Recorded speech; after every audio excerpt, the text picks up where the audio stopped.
Hello students. तो चलिए आज हम लोग क्लास 12 के सॉल्यूशन चैप्टर का एक नया टॉपिक हेनरी लॉ को समझते हैं। हेनरी लॉ को समझने से पहले आपको दो तीन बातों को ध्यान में रख लेना होगा कि सॉल्युबिलिटी क्या है। ठीक है, उसको पहले हम लोग समझ लेते हैं कि सॉल्युबिलिटी क्या है। सॉल्युबिलिटी और एक टॉपिक हम समझाते हैं पहले, solubility of a solid in liquid. एक सॉलिड का लिक्विड में सॉल्युबिलिटी क्या होता है। फॉर एग्जांपल, सॉलिड के जगह पर मैंने सॉल्ट ले लिया और लिक्विड जैसे कि वाटर। सॉल्ट को जब मैं वाटर में ऐड करूंगा तो ये हो जाएगा solubility of solid in liquid. Solid का सॉल्युबिलिटी है लिक्विड में। यानी कि मैंने कंटेनर ले रखा और इस कंटेनर में मेरा पहले से क्या मौजूद है, वाटर। अब इस वाटर में मैं चाहता हूँ कि इस वाटर में मेरा जो है वो सॉलिड यानी कि सॉल्ट जो है वो डिज़ोल्व हो जाए। तो उसके लिए मुझे क्या करना होगा, यहाँ से यहाँ पर नीचे जो है टेम्परेचर को हाई करना होगा। टेम्परेचर को मैं जब हाई करूँगा तो ये जल्दी जल्दी एक दूसरे के बीच में गैपिंग बनाएंगे और आसानी से क्या हो जाएंगे, डिजॉल्व हो जाएंगे। मतलब solubility of solid in liquid जो है वो किस पे डिपेंड कर रहा है, टेम्परेचर पर। टेम्परेचर पर डिपेंड कर रहा है। अगर टेम्परेचर ज़्यादा करेंगे तो सॉलिड का सॉल्युबिलिटी जो है लिक्विड के भीतर वो ज़्यादा हो जाएगा। लेकिन हेनरी लॉ जो है कोई सॉलिड का लिक्विड में सॉल्युबिलिटी को नहीं समझाता। ये सॉलिड का सॉल्युबिलिटी लिक्विड में रहता तब तो बहुत आसान रहता कि टेम्परेचर को हाई कर दीजिए, बस एकदम आराम से वो सॉलिड क्या हो जाएगा, लिक्विड के भीतर में डिजोल्व हो जाएगा। बट हेनरी लॉ जो है वो क्या करता है, गैस का डिजॉल्विंग एबिलिटी बताता है किसके भीतर में, लिक्विड के भीतर में। नहीं समझोगे। आपने कभी कोल्ड ड्रिंक पिया है, कोल्ड ड्रिंक, उसका देखिएगा कैप ऊपर वाला सील जो होता है उसको ओपन कीजिएगा, कुछ आवाज़ आता है। ऐसा क्यों आवाज़ आता है, क्योंकि उस पार्टिकुलर जो आप कोल्ड ड्रिंक को कंज्यूम कर रहे हैं उस कोल्ड ड्रिंक के भीतर में जो है वो कार्बन डाइऑक्साइड गैस क्या है, डिजॉल्व है। वही CO2 गैस के कारण आपका उसके भीतर से टेस्ट आता है। जैसे वो CO2 गैस खत्म हो जाएगा टेस्ट भी खत्म हो जाएगा। यानी कि वो जो कंपनी वाले हैं वो साफ साफ जान रहे हैं हेनरी लॉ के कंसेप्ट को कि कैसे यूज करना है, कहाँ यूज करना है। तो उस बोतल के अंदर में जो CO2 गैस है तो आखिर कैसे कैप्चर है। तो आप लोग देखे होंगे कि जब भी उसको कैप को ओपन किया जाता है तो एकदम कुछ एकदम हाई प्रेशर से निकलता है। तो बस प्रेशर लगा के ही उसको क्या किया जाता है, बोतल के अंदर में भरा जाता है। तो अभी तो हम लोग देख लिए solubility of solid in liquid. तो सॉलिड का सॉल्युबिलिटी जो है लिक्विड के भीतर में कैसे डिपेंड पड़ता है, टेम्परेचर पर। टेम्परेचर को ज़्यादा कीजिएगा तो सॉलिड भी लिक्विड के भीतर में उतना ही जल्दी जल्दी घुलेगा। तब तक इसको जल्दी से लिखिए, स्क्रीनशॉट लीजिए। तो चलिए अब हम लोग समझते हैं solubility of gas in liquid. एक गैस का जो है लिक्विड के भीतर में सॉल्युबिलिटी क्या होता है। फॉर एग्जांपल मैंने फिर से एक कंटेनर ले रखा है, ये कंटेनर है, इसको थोड़ा सा गैप बना देते हैं जगह ताकि अच्छा से समझ में आ जाए।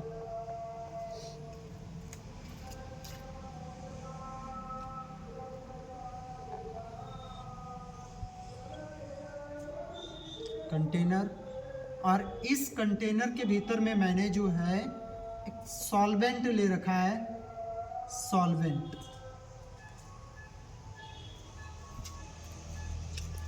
अब मैं क्या चाहता हूं कि सॉल्वेंट के भीतर में गैस को ऐड करूं। ये जो सॉल्वेंट है ये कैसे सॉल्वेंट है, याद रखिएगा, लिक्विड सॉल्वेंट, लिक्विड सॉल्वेंट। अब इस लिक्विड सॉल्वेंट के अंदर में हम चाह रहे हैं कि गैस को डिजोल्व करें, गैस सॉल्यूट को डिजोल्व करें। अब आप लोगों को पता ही होगा गैस के पार्टिकल जो होते हैं एक दूसरे से दूर दूर होते हैं। तो ये जो गैस का पार्टिकल है वो एक दूसरे से दूर दूर है। इस गैस के पार्टिकल को जब मैं लिक्विड में भरना चाहूँगा तो भराएगा नहीं। तो इसके लिए मुझे क्या करना होगा, इस गैस के ऊपर में ऊपर से क्या करना होगा, प्रेशर अप्लाई करना होगा। प्रेशर यानी कि गैस के पार्टिकल के ऊपर जितना जोर से प्रेशर अप्लाई करेंगे ये इस लिक्विड के भीतर में उतना ही आसानी से डिजॉल्व होगा। दैट मीन्स यानी कि मैं जब इस गैस के ऊपर मैं प्रेशर अप्लाई करूंगा तब जाके ये लिक्विड में आसानी से डिजोल्व होगा। जितना ज़्यादा प्रेशर अप्लाई होगा गैस का डिजोल्विंग उतना ज़्यादा होगा, उतना अच्छा होगा। तो मान लेते हैं कि हम इस गैस के ऊपर प्रेशर P अप्लाई कर रहे हैं, इसको मिटा रहे हैं, और इस गैस का कुछ ना कुछ मास है, m मास ऑफ गैस। कोई m मास ऑफ गैस है और उस m मास ऑफ गैस के ऊपर मैं प्रेशर P लगा रहा हूं और तब जाके ये गैस किसमें, लिक्विड के भीतर में डिजोल्व होगा। लिक्विड के भीतर में डिजोल्व उतना ही ज़्यादा होगा जितना कि ज़्यादा प्रेशर लगेगा। प्रेशर ज़्यादा होगा, जोर से प्रेशर लगाएंगे तो ये जो सॉल्यूट का पार्टिकल है यानी कि गैस के पार्टिकल है वो ज़्यादा डिजोल्व होंगे। प्रेशर कम लगेगा तो गैस का जो पार्टिकल है डिजोल्विंग होने का जो क्षमता है वो कम डिजोल्व होगा। बट अब मैं आपसे सवाल पूछता हूँ कि क्या होगा अगर मैं टेम्परेचर को इंक्रीज कर दूँ, तो बताइए। प्रेशर भैया बहुत ज़्यादा लगा रखा है मैंने, लेकिन नीचे से मैं क्या कर रहा हूँ, हीट भी दे रहा हूँ। दैट मीन्स यानी कि हम टेम्परेचर को भी ज़्यादा कर रहे हैं। तब क्या होगा, टेम्परेचर के ज़्यादा हो जाने से बात ये होगा ना, टेम्परेचर के ज़्यादा हो जाने से बात ये होगा कि फिर से जो है गैस के पार्टिकल एक दूसरे से दूर चलने लगेंगे। टेम्परेचर ज़्यादा होने से क्या होंगे, गैस की जो काइनेटिक एनर्जी है वो ज़्यादा हो जाएगा, बढ़ जाएगा। तो काइनेटिक एनर्जी बढ़ जाने से फिर से ये जो गैस है वो इस लिक्विड के भीतर में अच्छा से डिजोल्व नहीं हो पाएगा। मतलब आने की टेम्परेचर को मुझे क्या करना होगा, इसके भीतर में अगर मैं चाहता हूँ कि गैस को डिजोल्व करूँ किसके भीतर में, लिक्विड के अंदर में, तो टेम्परेचर को कम रखना होगा और प्रेशर को क्या करना होगा, ज़्यादा करना होगा। या तो फिर एट सर्टेन टेम्परेचर, आपको एक सर्टेन टेम्परेचर चुन लीजिए जहाँ पर ना तो टेम्परेचर फ्लक्चुएट नहीं करना चाहिए, ना तो ज़्यादा टेम्परेचर होना चाहिए ना तो कम टेम्परेचर होना चाहिए। और दूसरी ओर क्या करिए, प्रेशर ज़्यादा करिए। जब इसके ऊपर बहुत ज़्यादा प्रेशर लगेगा, बहुत ज़्यादा प्रेशर लगेगा तो ये m मास ऑफ गैस क्या हो जाएगा, डिजोल्व होगा किसके भीतर में, लिक्विड के भीतर में। यानी कि एक और कंटेनर बना रहे हैं और इस कंटेनर के अंदर में दोनों ब्लैक ही रहेगा तो कुछ अच्छा लगे।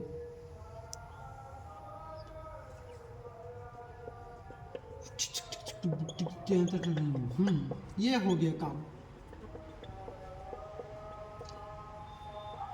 अब ये जो है हमारा सॉल्वेंट था, कौन सा सॉल्वेंट था, लिक्विड सॉल्वेंट। अब मैंने क्या किया, इस लिक्विड सॉल्वेंट में मैं गैस को ऐड करना चाह रहा था तो उसके ऊपर क्या किया, मैंने प्रेशर लगाया। प्रेशर लगाने के बाद जो हुआ वो गैस कुछ इस तरह से डिजोल्व हो गए।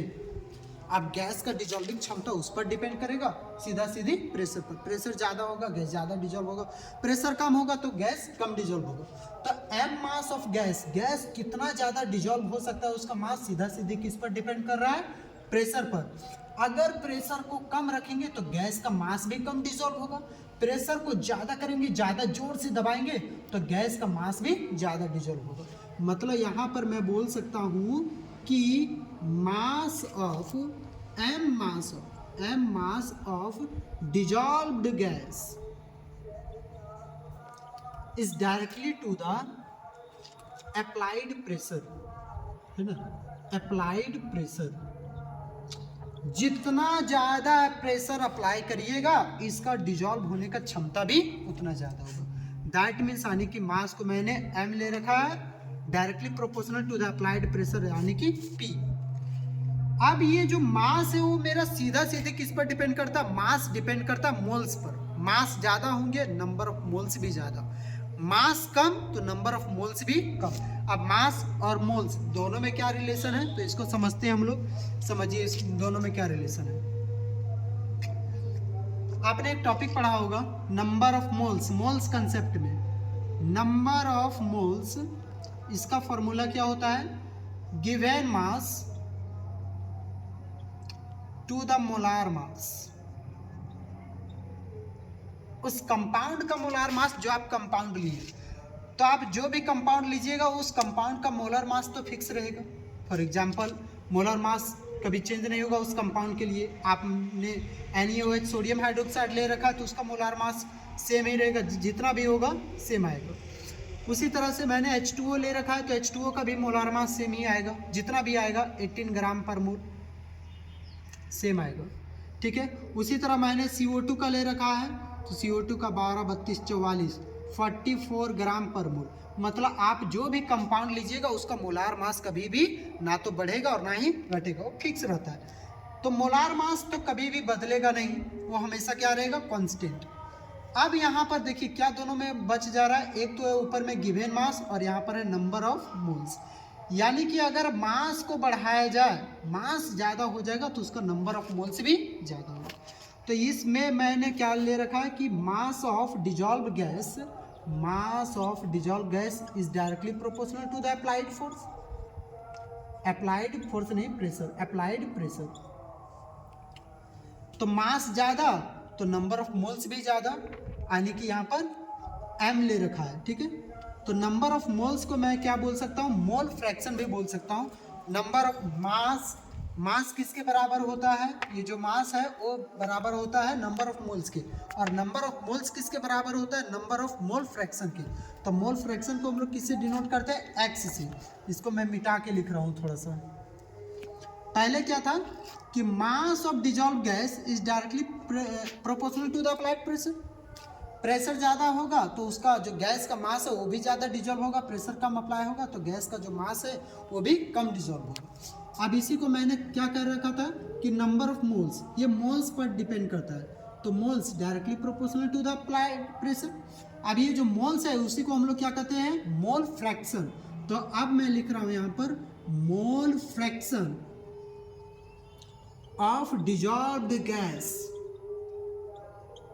गैस का जो डिजॉल्व गैस का मोल फ्रैक्शन है वो सीधा सीधी किस पर डिपेंड करेगा, प्रेशर पर। मोल फ्रैक्शन को किससे डिनोट करते हैं, x से। x यानी कि मोल फ्रैक्शन, ये भी दिया हुआ the mole fraction of a gas, mole fraction of a gas, यानी कि ये is directly proportional to the applied pressure. किस पर प्रेशर अप्लाई किया जा रहा है, ऑन दैट गैस। फिर से समझिए, जब मैं गैस के ऊपर प्रेशर ज़्यादा अप्लाई करूंगा तो गैस का जो मास है वो ज़्यादा डिजॉल्व होगा, कम प्रेशर अप्लाई करूंगा तो कम मास का गैस डिजॉल्व होगा। प्रेशर पर मतलब डिपेंड कर रहा है। तो मैंने m मास ऑफ डिजॉल्व किया था वो सीधा सीधी किस पर डिपेंड किया है, प्रेशर p पर। ये जो मास है वो सीधा सीधी किस पर डिपेंड करता है, मोल्स पर, क्योंकि मास ज़्यादा होगा तो मोल्स भी ज़्यादा होगा, मास कम होगा तो मोल्स भी कम। तो मैं मास और मोल्स को रिलेट कर सकता हूँ, और मोल सीधा सीधी किसके बराबर होता है, मोल फ्रैक्शन के। Mole fraction of dissolve gas is directly proportional to the applied pressure. ये इस प्रोपोर्शनल को हटाऊंगा तो इसके बदले कांस्टेंट k आएगा, और यहाँ पर हो गया p। बहुत सारे बच्चे इसमें क्या मिस्टेक करते हैं कि k को मान लेते हैं कि ये है हेनरी कांस्टेंट, जबकि साफ कर देते हैं कि ये कोई हेनरी कांस्टेंट नहीं। तो इसके लिए क्या हो जाएगा, यहाँ पर अब मैं प्रेशर को इधर ला रहा हूँ, इस प्रेशर को, क्योंकि हेनरी कांस्टेंट जो होता है वो हेनरी जो लॉ है वो सीधा सीधी किस पर डिपेंड कर रहा है, प्रेशर पर। तो प्रेशर पर डिपेंड कर रहा है तो क्या हो जाएगा, इसके लिए फॉर्मूला 1/k इंटू एक्स। ये जो 1/k है, जब ये k कांस्टेंट है तो इसका रेसिप्रोकल भी क्या हो जाएगा, कांस्टेंट। आप लोगों को पता ही होगा कि ये कांस्टेंट का रेसिप्रोकल भी क्या होता है, कांस्टेंट ही होता है। तो k कांस्टेंट, तो here 1/k is also constant. तो यहाँ पर क्या हो जाएगा, p is equal to KH into x. ये जो आपका KH है, ये जो आपका KH है, KH where KH is equal to Henry constant. ये जो आपका KH है वही हेनरी आपका, यही आपका हेनरी कांस्टेंट है। मतलब हेनरी कांस्टेंट क्या बताता है, हेनरी लॉ क्या बताता है कि एक गैस का डिजॉल्विंग क्षमता, जो एक गैस कितना डिजॉल्व हो सकता है किसी लिक्विड के ऊपर, वो सीधा सीधे डिपेंड करता है प्रेशर पर। अगर आप प्रेशर उस गैस के ऊपर ज़्यादा लगाइएगा तो गैस जो है ज़्यादा डिजॉल्व होगा, प्रेशर कम लगाइएगा तो गैस जो है कम डिजॉल्व होगा। मतलब गैस का डिजॉल्विंग जो क्षमता है, एबिलिटी है किसी लिक्विड में, वो सीधा सीधे किस पर डिपेंड कर रहा है, अप्लाइड प्रेशर पर। तब तक आप इसको जल्दी से स्क्रीनशॉट ले लीजिए। अब क्या है, प्रेशर का मेरा फॉर्मूला यहाँ पर निकल गया KH इंटू एक्स, जहाँ पर KH क्या है, हेनरी कांस्टेंट है। अब मैं क्या करता हूँ कि मोल फ्रैक्शन को मैं इस ओर ले आता हूँ, यहीं पर रखता हूँ। तो इसके लिए फार्मूला क्या हो जाएगा, P/KH is equal to mole fraction. थोड़ा इसको उल्टा करके लिख रहे हैं, x is equal to P/KH। That means यानी कि P इंटू 1/KH। अब बात समझिए, अगर अब मैं प्रेशर को कांस्टेंट रखूं, ये जो है प्रेशर मेरा कांस्टेंट हो जाए, प्रेशर को सपोज करिए कि ये प्रेशर कांस्टेंट रोक दिया, फ्लक्चुएट ना करे प्रेशर, कांस्टेंट प्रेशर, तो KH और हेनरी कांस्टेंट और मोल फ्रैक्शन के बीच में एक रिलेशन निकल जाएगा। अगर KH का वैल्यू ज़्यादा होगा मतलब ग्रेटर द हेनरी कांस्टेंट, इसको ऑब्जेक्टिव में याद रख सकते हैं, greater the Henry constant lower will be it's mole fraction. दिमाग में कुछ पल्ले पड़ा? दैट मीन्स अगर मैंने प्रेशर को कांस्टेंट ले रखा है तो ये 1/KH है और ये x है, तो KH और x एक दूसरे की क्या हो जाएंगे, रेसिप्रोकल हो जाएंगे, इनवर्सली प्रोपोर्शनल हो जाएंगे। मतलब ग्रेटर द हेनरी कांस्टेंट ज़्यादा होगा तो lower will be it's mole fraction, तो उसका मोल फ्रैक्शन का वैल्यू भी क्या हो जाएगा, कम हो जाएगा। चलिए अब यहाँ तक हम लोगों ने पढ़ रखा है, इसको मैं मिटा देता हूँ ताकि आप स्क्रीनशॉट ले लीजिए अच्छा से, ठीक है। ये क्या हो जाएगा, यहाँ पर प्रेशर P अप्लाई हो रहा है, इसको जल्दी से आप स्क्रीनशॉट ले लीजिए, उसके बाद फिर हम लोग पढ़ेंगे इसका एप्लीकेशन, फिर ये टॉपिक खत्म होगा। तो उम्मीद करते हैं कि आप लोगों को हेनरी लॉ समझ में आया होगा। अब चलिए हम लोग उसका एप्लीकेशन पढ़ते हैं। एप्लीकेशन ऑफ हेनरी लॉ का एप्लीकेशन यानी कि कहाँ कहाँ पर यूज होता है हेनरी लॉ हमारे दैनिक जीवन में। पहला, इन डीप सी डाइविंग, यानी कि देखिएगा समुद्र में जो गोताखोर जाते हैं वो पीछे में ऑक्सीजन का सिलेंडर लेकर जाते हैं, लेकिन एक बात क्लियर कर देते हैं कि वो जो ऑक्सीजन का सिलेंडर लेके जाते हैं वो प्योर ऑक्सीजन नहीं होता है, उसके भीतर में क्या होता है, यानी कि ऑक्सीजन जो बोतल लेकर सिलेंडर लेकर जाते हैं उस ऑक्सीजन के सिलेंडर के अंदर में क्या होता है कि उसमें कुछ डाइल्यूटेड हीलियम भी होता है, हीलियम भी मिला होता है। क्यों ऐसा, आखिर क्यों मिलाया जाता है, प्योर ऑक्सीजन क्यों नहीं रहता है, वो तो हमारे लिए अच्छा होता है ना प्योर ऑक्सीजन रहता, तो क्यों मिलाया जाता है, तो देखिए उसके पीछे का reason. In the deep sea the pressure is higher than that the surface of the water.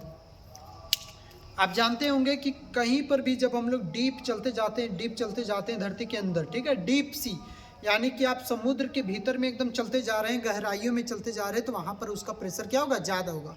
किसकी तुलना में प्रेशर ज़्यादा होगा, तो उस सरफेस की तुलना में ज़्यादा होगा जहाँ पर आप पहले थे, जिस सरफेस पर थे।